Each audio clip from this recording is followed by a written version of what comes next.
name's Al Zmyslowski, commonly known as LZ, and I'll be talking about a couple of things tonight about SectorSurfer that I've been working on, including some of the quote-unquote relatively new knobs that Scott has given us to play with, and how they can help us answer some questions.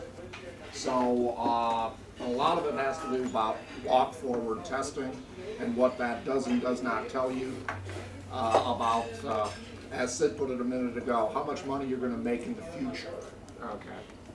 Next slide, please.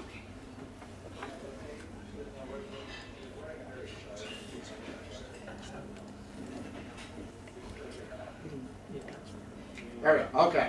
So tonight's presentation comes in two parts. The first part is I came up with a bunch of slides that were originally aimed for the September meeting.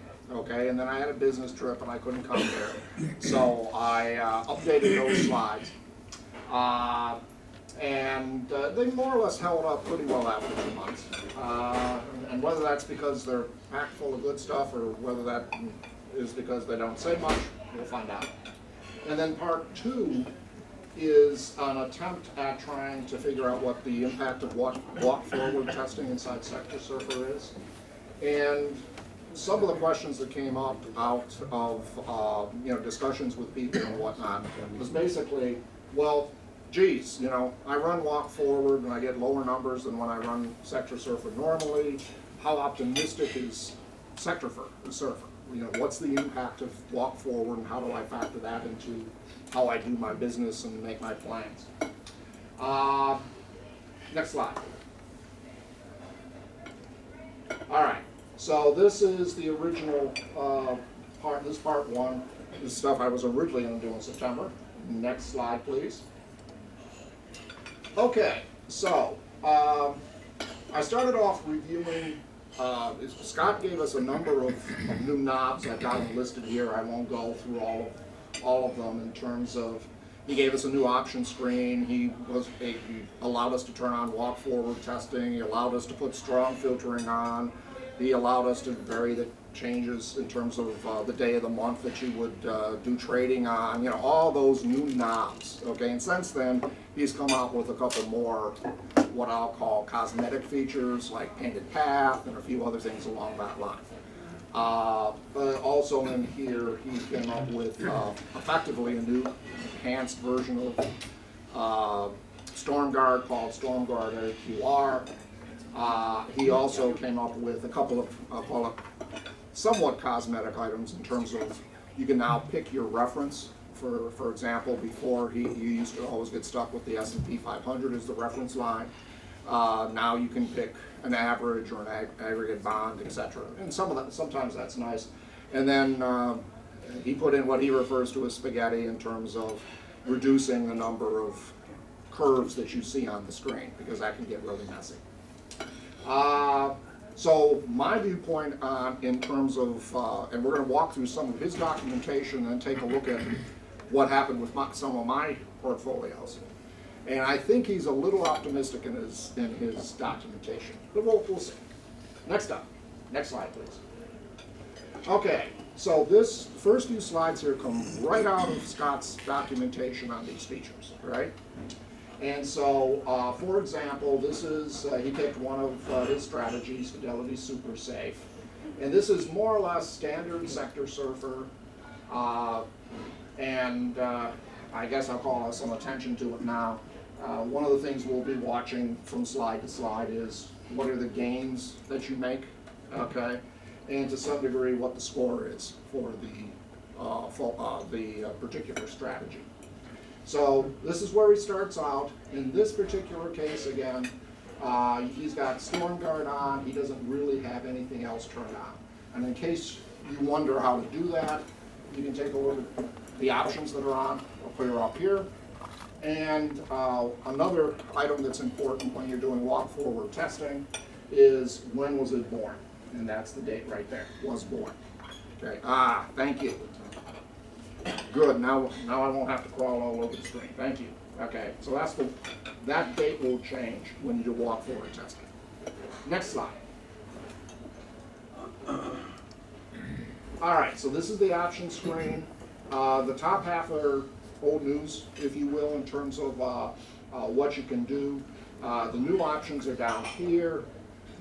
Basically, you can pick how many years you want the shortest curve to be. This is where you turn on spaghetti. This is where you can effectively turn on the timing system you want. The new one is AQR. This is where you can pick the reference you want. In this case, I have been tending to use the average of all the funds that I was using, because sometimes I don't use, for example, I look at REITs, I look at foreign stocks and so on, and the S&P 500 might not be the best index for that sort of thing.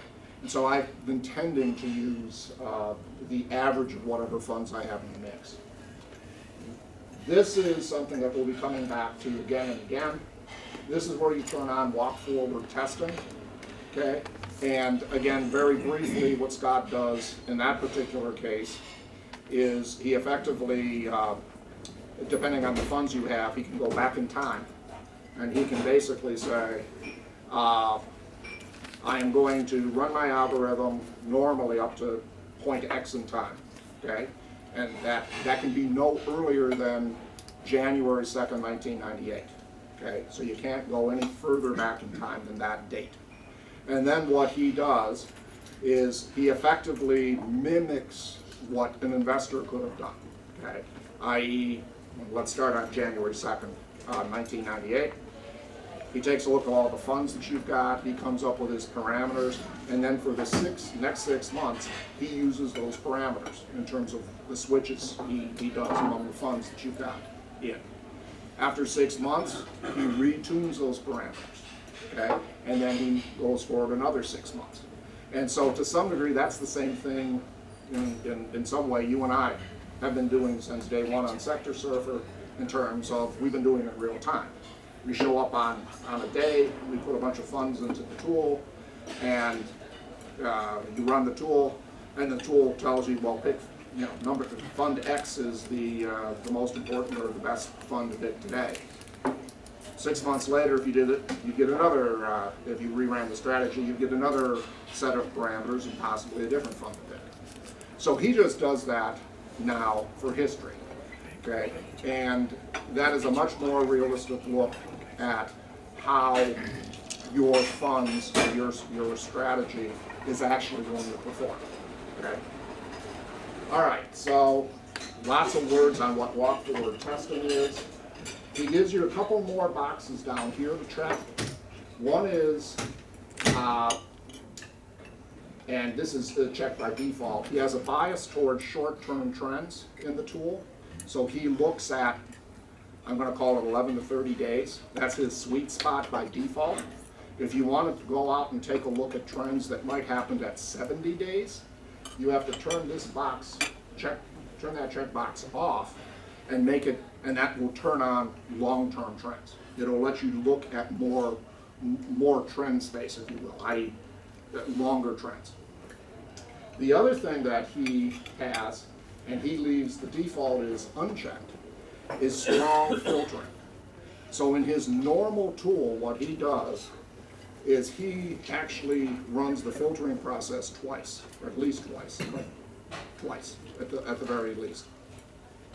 Here, because of the way he built the tool, and for a variety of other reasons, he does not want to do that by default. He leaves the box unchecked, okay? So to some degree, if you want to get normal SectorSurfer type capabilities, you have to check that box, okay? And then the decision shift days is, and think of this in terms of monthly trading, the tool is built to trade on the last day of the month, obviously, okay? And if you start shifting that time period, like there's a -4 in there, you effectively tell SectorSurfer to shift in time and trade earlier. And the reason he did that is lots of people essentially asked him questions about, well, geez, if I trade earlier or I trade later, what's the impact on my performance? Is it a big deal or is it not a big deal? And he's got some curves we'll be going through. For the most part tonight, I'll be talking mostly about the information down here, the walk forward testing parameters. Next slide, Jeff. I forgot to mention earlier, if anybody has any questions along the way, just sing them on out. I'll be happy to answer them as we go along. Okay, so now here's the same Fidelity Super Safe funds as we saw before. At this point, he has turned on what he calls forward walk parameter testing. Okay, that is what the rest of the world talks about as walk forward testing. Okay, I'm wondering whether, I'm not quite sure why he picked that particular acronym and so on, but we'll find out. S2, oh yeah, go right ahead. Is that the same thing as the back testing? To some degree, yes, it is. Okay, you know, there's, we'll give you a little history. Okay, when Scott first came out with this tool, he obviously didn't have this, and a lot of folks, including myself and several others in the audience, basically said, "Hey, we want a walk forward capability." Okay, and you know, Scott's a really good guy, and he essentially came up with it. Okay. It is a fairly, as far as back testing tools go, it's fairly basic, okay? And one of the reasons he built it to be fairly basic is he didn't want to turn SectorSurfer into one of these all-encompassing tools where you got 200 knobs to twirl and so on. He wanted to keep it basic, if you will, and simple, but at the same time, for the people that are more advanced, more interested in doing this, he wanted to give you a few knobs that you could twiddle. So he came up with a reasonable compromise. Okay, so how can you tell when you're, besides if somebody highlights it to you, how can you tell whether walk forward testing's on? First off, visually, these little highlighted yellow lines, those are the points in time when he reruns his algorithm. So he gives you a visual indication that that's where he retuned his parameters, okay? The other way is to go over here, and the was born date changes. In this particular case, he's doing walk forward testing from December 31st, 2003. So what this simulation is, or a back test is effectively, it's the equivalent of up until December 31st, 2003, he used all the history before that to set his initial parameters. He used the parameters going forward for 6 months. Then he retuned all his parameters, used those new parameters for the next 6 months, etc. Okay? Now, if you were to flip back and forth, and we don't need to do that, but if you were to flip back and forth, you would find out that the score here and the gain here of doing walk forward testing is very, very close to the gain and the score overall, you know, without walk forward testing, okay? That's where I think he's being optimistic, okay, getting to the punchline, okay? In fact, I think that's fairly unusual, okay? So, next slide. Okay, so now this one, he got a little more adventurous. Again, he's using the same funds. Now he's using AG, which is the aggregate bond index, as the reference point. He's turned on spaghetti, effectively, or less spaghetti, which gives you fewer funds to clutter things up in terms of the graph. He's still doing walk forward testing. Let's see. Oh, in this particular case, he's using a different timer, the AQR timer, which is, I'll just I'll basically say it reacts faster, okay, to some degree. In particular, if you're trading monthly or telling it to switch monthly, it can actually get out of the timing signal earlier than at the end of the month, okay? So that's one of the features of the AQR timer. And then more or less to show the capabilities of the tool, he happened to, you know, he set the day shift to -4. Again, quite nice performance. The old score was 100, now it's 97. Things are good, okay? Nothing to worry about. Next slide. All right, so for those, how many people when they've run SectorSurfer have ever gotten the Excel dump that comes out of SectorSurfer and actually looked at it? Okay, about half the crowd, okay? So he added a number of new fields in terms of how each fund performs over time, as well as the joint fund. And down here, and this is what I'm featuring, he gives you all the information about the trend length he was looking at and the parameter tuning, okay?